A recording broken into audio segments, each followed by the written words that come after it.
జిల్లా కన్నెపల్లి మండలంలో నిషేధిత పత్తి విత్తనాలను పోలీసులు స్వాధీనం చేసుకున్నారు.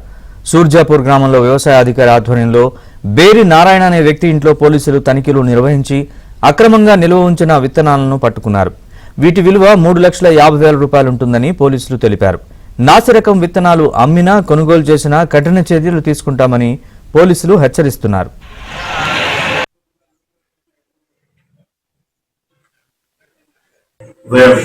సుమారు 6 గంటల సమయంలో SIR agriculture officer Sai Prashanth Surjapur village లో ఇట్లా నిషేధిత పత్తి విత్తనాలు ఉన్నాయనే ఇన్ఫర్మేషన్ లో భాగంగా agriculture Prashanth and Kannepalli SI Gangaram వాళ్ళ యొక్క సిబ్బందితో పోయి ఆ ఇంట్లో చెక్ చేస్తే సుమారు 140 కేజీల నిషేధిత పత్తి విత్తనాలు దొరకడం జరిగింది.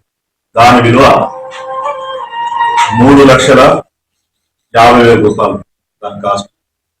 దయచేసి రైతులు అర్థం చేసుకోవాలి, ఈ నకిలీ పత్తి విత్తనాలు వాడడం వల్ల సారవంతం ఖరాబ్ అవుతుంది, భూములు ఖరాబ్ అవుతుంది, హెల్త్ ప్రాబ్లమ్స్ వస్తాయి. ఇది కూడా రైతులు కూడా నష్టపడకుండా ఉండాలని ఇలాంటి వాళ్ళ దృష్టికి వస్తే మాకు కానీ అగ్రికల్చర్ ఏవో కానీ ఇన్ఫర్మేషన్ ఇస్తే మేము రైడ్ చేసి పట్టుకుంటాం. దయచేసి ప్రజలందరూ మాకు సపోర్ట్ చేయాలని మనసారా కోరుకుంటున్నాం.